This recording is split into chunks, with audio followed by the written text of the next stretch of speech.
Ngayon, susubukan nating sagutin ang isa sa mga pinakamalaking tanong sa buhay sa pamamagitan ng isang kwentong sumasaklaw sa buong kalawakan.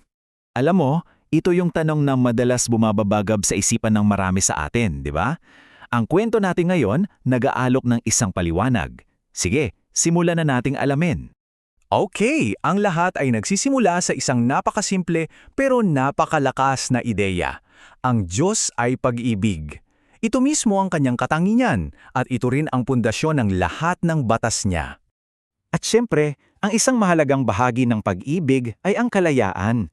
Kasi isipin mo, ang totoong pag-ibig hindi pwedeng pilitin. Ayaw ng Diyos ng mga robot na sunod-sunuran lang. Ang gusto niya ay isang pamilya na kusa siyang pinipiling mahalin. At dito, kitang-kita yung pagkakaiba, di ba? Ang hinahanap niya ay hindi yung sa pilitang pagsunod, kundi isang paglilingkod na galing talaga sa puso, yung nagmumula sa tunay na pagpapahalaga sa kung sino siya. So for a very long time, lahat ay perpekto. Lahat ng nilalang sa buong universe, masaya sila. Masaya silang naglilingkod at ipinapakita ang kaluwalhati ng Diyos. Para silang mga salamin na perpektong sinasalamin ang liwanag. At sa lahat ng nilalang na ito, may isang nakakaangat. Siya si Lucifer, ang pinakamataas, pinakamatalino at pinakamagandang anghel. Kumbaga, siya yung star player. Nasa kanya na ang lahat at nakatayo pa siya sa mismong presensya ng Diyos.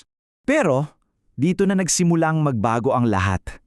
Unti-unti, imbes na ibalik yung papuri sa lumikha sa kanya, sinimulan niyang tingnan ang sarili niya. Naging proud siya sa sarili niyang ganda at galing. At dahil sa pride na yon, isang maliit na buto ng inggit ang tumubo sa puso niya. Nagsimula siyang magtanong, nagsimula siyang maghangad ng kapangyarihan at karangalan na para lang dapat sa anak ng Diyos. So, paano niya ginawa? Hindi biglaan, patago at pailalim. Dahan-dahan siyang nagtanim ng mga duda sa isip ng ibang mga anghel. Siniraan niya ang mga batas ng Diyos at pinalabas na masama ang ugali ng Diyos. At dahil sobrang galing niyang magsalita, marami ang nalito. Hindi man lang nila namalaya na unti-unti na pala silang nalalayo at nagdududa sa Diyos na dati nilang minamahal.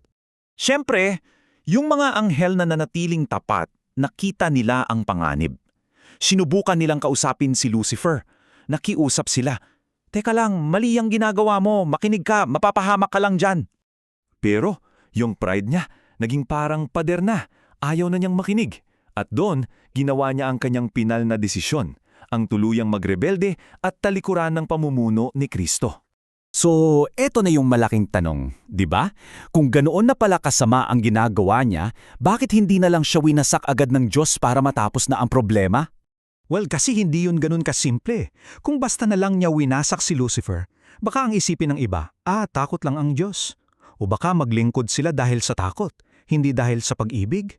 Kailangang makita ng lahat, ng buong universo, kung ano talaga ang bunga ng kasalanan. Kaya hinayaan ng Diyos na ipakita ni Satanas, yung bagong pangalan niya, kung ano yung kanyang mas magandang plano. Para bang sinabi niya, sige, ipakita mo, tingnan natin kung saan aabot yan. At sa huli, ang sarili niyang mga gawa ang magpapatunay na mali siya. Itong buong malungkot na pangyayari, itong eksperimento ng rebelyon ay magiging isang permanenteng aral. Parang bakuna para sa buong sansinukob, para hindi na kailanman may malinlang ulit sa parehong paraan. So ano ang punto? Ang mismong tunggalian na ito, ang malagim na resulta ng pamumuno ni Satanas, ang nagpakita sa lahat kung bakit ang daan ng Diyos, ang daan ng pag-ibig at pagsunod, ang nag-iisang daan patungo sa tunay na kapayapaan. At diyan bumabalik sa atin ang kwento. Dahil tulad ng mga anghel noon, tayo rin ay may kalayaan, kalayaang pumili.